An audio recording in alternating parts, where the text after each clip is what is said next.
There's this door on the 10th floor of the Vox Media office that I hate so much. God damn it. You ever get this door wrong? Pretty regularly. Have you seen people misuse it? All the time, every day. Constantly. I hate this door. Me too, Kelsey. But here's the thing. As soon as you start looking for confusing doors, they are everywhere. It's push. Why? I feel like Roman Mars would know about this. This is 99% Invisible, and those doors you hate are called Norman doors. What's a Norman door? Don Norman wrote the essential book about design. He is the Norman of the Norman door. All right, and where is this guy? You must go to San Diego. Okay.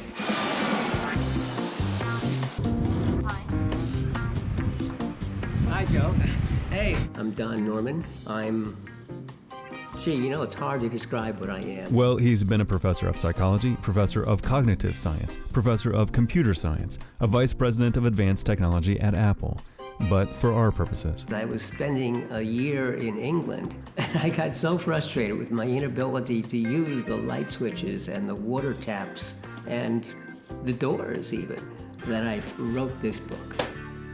If I continually get a door wrong, is it my fault? No. In fact, if you continually get it wrong, it's a good, and if other people continually get it wrong, good sign that it's a really bad door.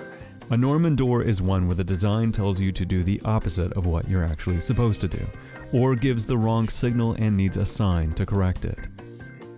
Why does it need an instruction manual? That is, why do you have to have a sign that says push or pull?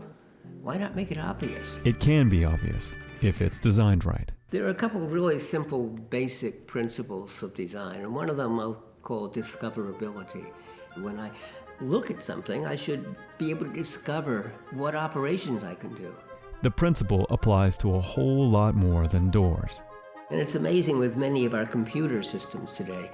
You can look at it, there's no way of knowing what's possible. Should I tap it once or twice, or even triple tap?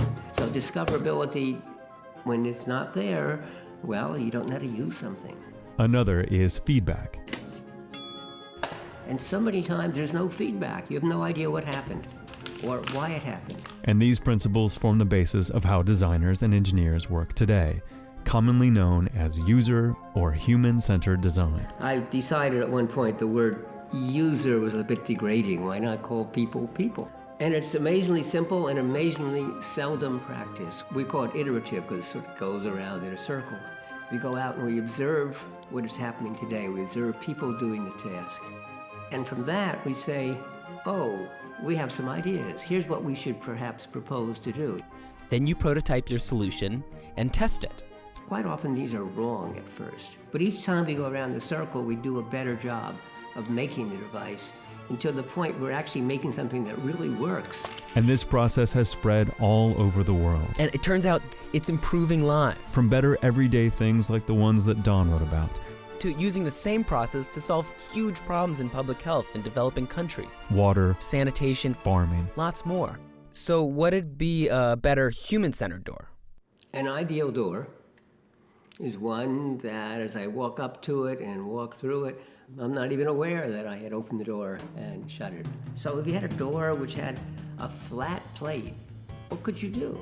Nothing. The only thing you can do is push. So see, you wouldn't need a sign. A flat plate, you push. This kind of push bar with the piece sticking out on one side works well too, so you can see what side you're supposed to push on. The vertical bars could go either way. A simple little hand thing, though, sort of indicates pull. But we still have terrible, terrible doors in the world.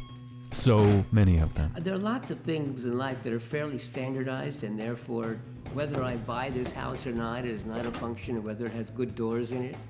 And so, except for safety reasons, doors tend not to be improved. But the tyranny of bad doors must end. I think that it's a really shitty design. The fact that they put a pull handle when it's a push. And it should be a flat panel right here. And not a pull handle. That's how I feel about this door. It's very misleading. I agree. You're right, Becky. You're goddamn right. And if we all thought like you, well, we might just design a better world together. It won't open because it's a security door.